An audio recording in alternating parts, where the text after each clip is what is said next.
Good morning, everyone. This is Lauscher and Nicole L. Lambaning, your contemporary arts Lauscher. Okay, hopefully you have done your prayer already, your morning prayer, and then you have greeted your Lauscher in front of you.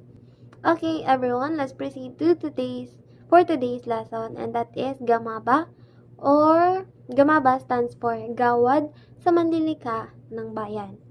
Ang Gamaba po stands for Gawad sa Manlilika ng Bayan. So, the last lesson that we had before exam was Gamaba. Am I right? But, yeah, that is for the other sections. But, the last coverage for the exam was the national artist. So, that means that Gamaba will be included for the finals exams. So, yeah. Let's proceed to Gamaba, Gawad sa Manlilika ng Bayan for today's lesson. Okay, let's proceed to the next slide. Objectives. So, our objectives for today. First, everyone kindly read.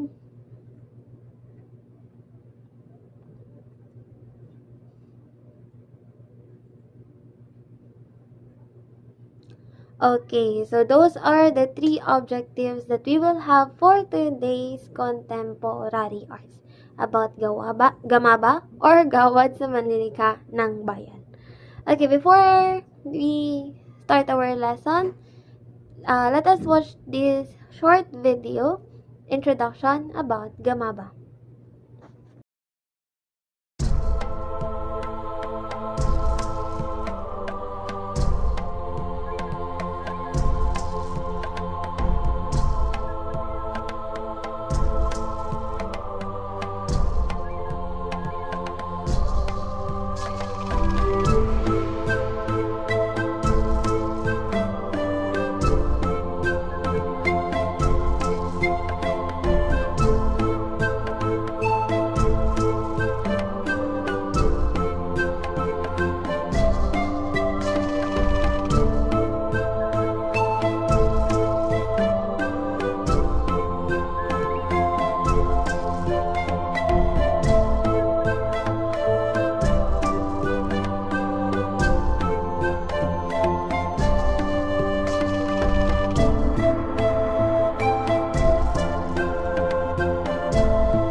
Okay, Gamaba or Gawad sa Manlilika ng Bayan or the National Living Treasures Award.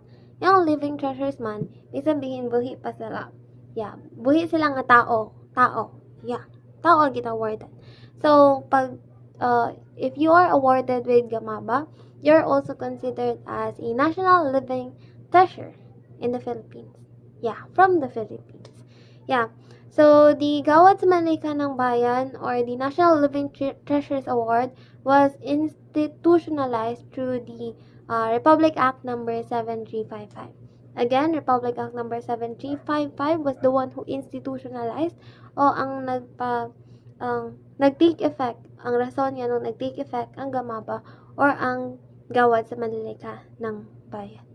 Gawad sa Manlika ng Bayan. Okay.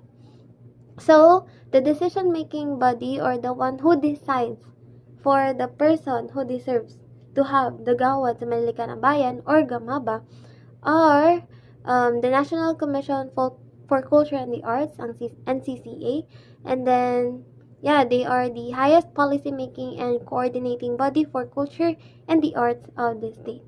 So, sila po ang nag-review sa mga nominees or sa mga persons na nominated to become the Gamaba awardees. Okay, so as a group, these folk traditional artists reflect the diverse heritage and cultural traditions that transcend their beginnings to become part of our national character. So, as Filipinos, ang atong ginamin diri ato ang Gamaba awardees, they bring age-old customs. Pag may tag age-old customs, ibig sabihin gikan sa karaan pa nga mga customs class, ilahang ginapasa sa next generation.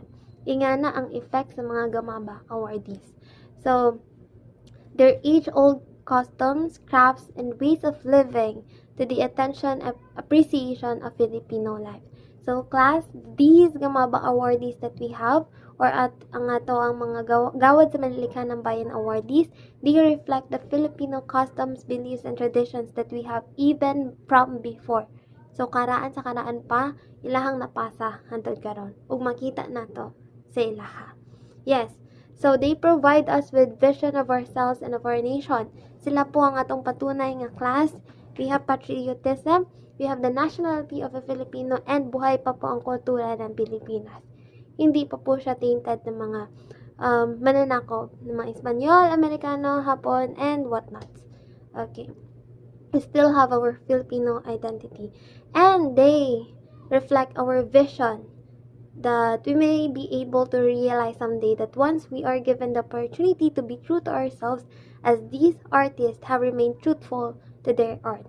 So, kung unsa po ang ilahang art na ginasignify, may it be music, even back then, or it may be weaving, pagtatahe, or whatnot, sila po ang nagpapatunay na the culture or the traditions, the beliefs in the Philippines, of the Filipinos, even from before, the ancientry that we have, is still alive until now.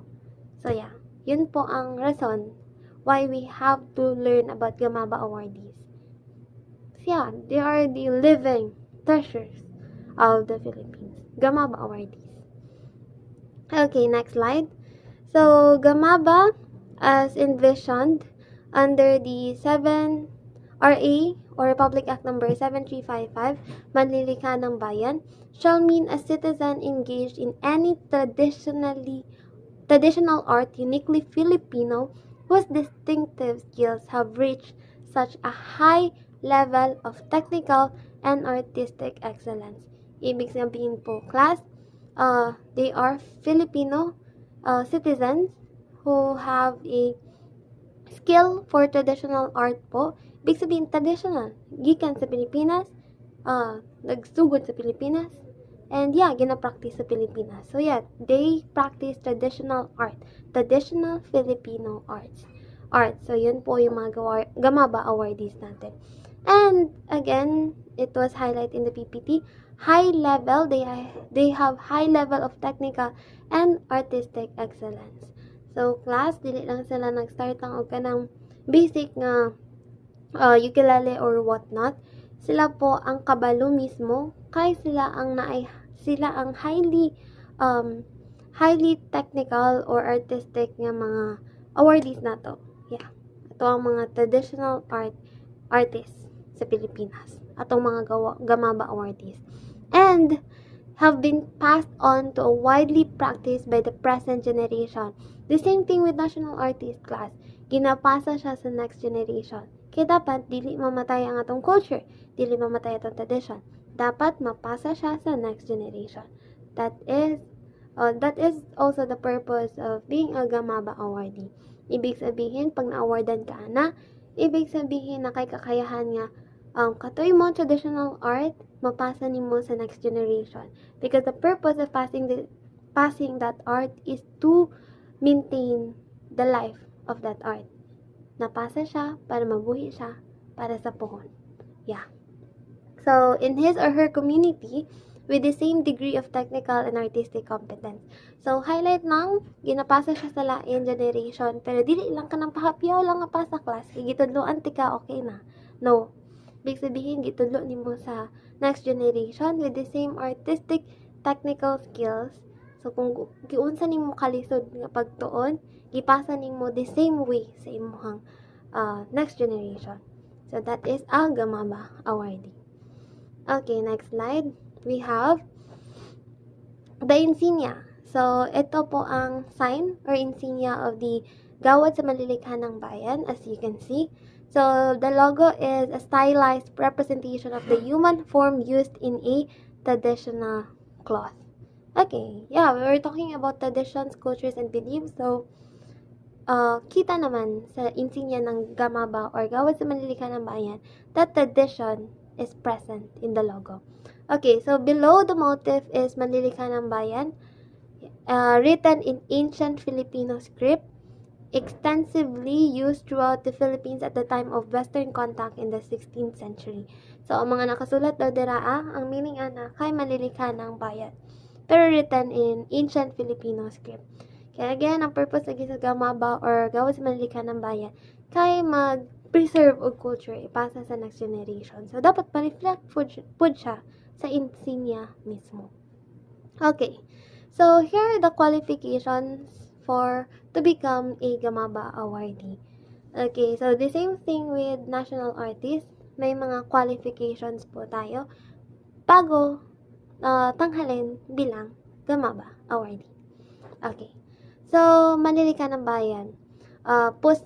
They should possess a mastery of tools and materials needed for the traditional folk art and be a maker of works of extraordinary technical quality. Okay. It was highlight in the previous slides nga dapat technical artist po siya. Ibig sabihin, siya ang pinaka-master sa tanang master sa iyang art, sa iyang traditional art. So, the same thing with this bullet, it is stated here na dapat siya ang master sa iyang art, sa iyang traditional art. Kabalo siya sa technicalities, masking bali-balihon pa nimo pangutana, giunsa na nimo imong music, giunsa na nimo imong weaving, dili siya maglibog og tubag kay kabalo siya, master niya ang art. That is a Manlilikha ng Bayan or a Gamaba awardee. Next one, have consistently produced works of superior quality over significant period. So, class, dapat po na ang ang Gamaba awardee, dapat consistent siya mag-produce o work.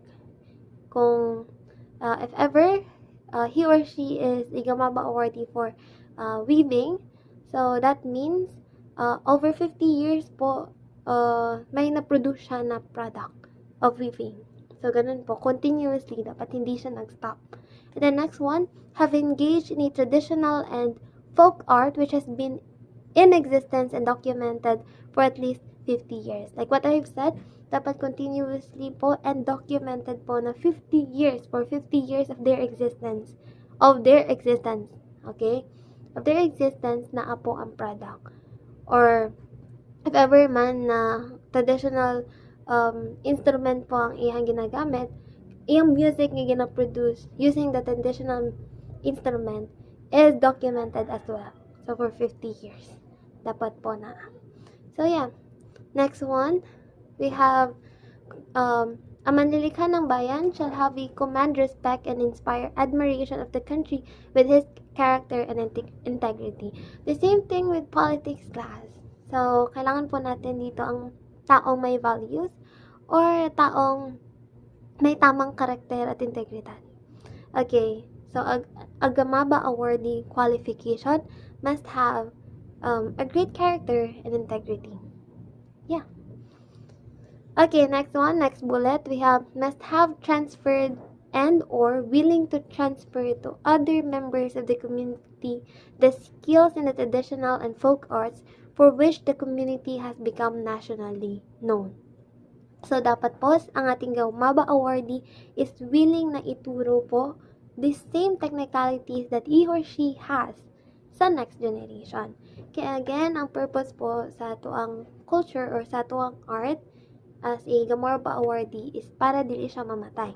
So, in order for that culture or tradition to not die, dapat po ipasa siya sa next generation. Yeah. So, yeah, next slide. We have, however, a candidate who, or due to age or infirmity, has left him, her, them incapable of teaching further his, her, or their craft, may still be recognized provided that he or she or they must possess the qualifications as enumerated above. Okay, so may ano po tayo? May exemption po tayo. So, if ever due to old age po, medyo may katandaan na po ang ating Gamaba nominee, pwede pa rin siya maging candidate for Manlilikan ng Bayan given that still provided nga katong the rest of the qualifications is natumpok niya po or nakuha niya po or nasa sa kanya po. So yeah, she still will be considered as a nominee for Manlilikan ng Bayan or Gamaba awardee. So yeah, those are the qualifications for Gamaba. Next one, let's talk about benefits. So, the benefits and privileges of an awardee. Okay, for the individual of awardee, class, may individual po tayo and may group po tayo na awardee. Okay, for Gamaba. Okay, for individual awardee, the rank and title of Manlilikan ng Bayan. So again, tatawagin ka pong Manlilikan ng Bayan or Gamaba awardee, which is a high recognition for a person in arts. Yeah, Gamaba awardee. The rank and title of Manlilikan ng Bayan as proclaimed by the President of the Philippines in accordance with Executive Order number 236 or Honors Code of the Philippines. Class, the same thing with National Artist of the Philippines. Ang magproproklama po ng pagiging Gamaba awardee po ng isang tao ay ang Presidente ng Pilipinas or the current President of that time. And then, the Gamaba gold-plated medallion minted by the Bangko Sentral ng Pilipinas and citation. So, makaka-receive po or tanggap po ang ating Gamaba awardees ng gold-plated medallion galing sa BSP or Bangko Sentral ng Pilipinas. Yeah, it should have a value, of course, because it comes from the BSP.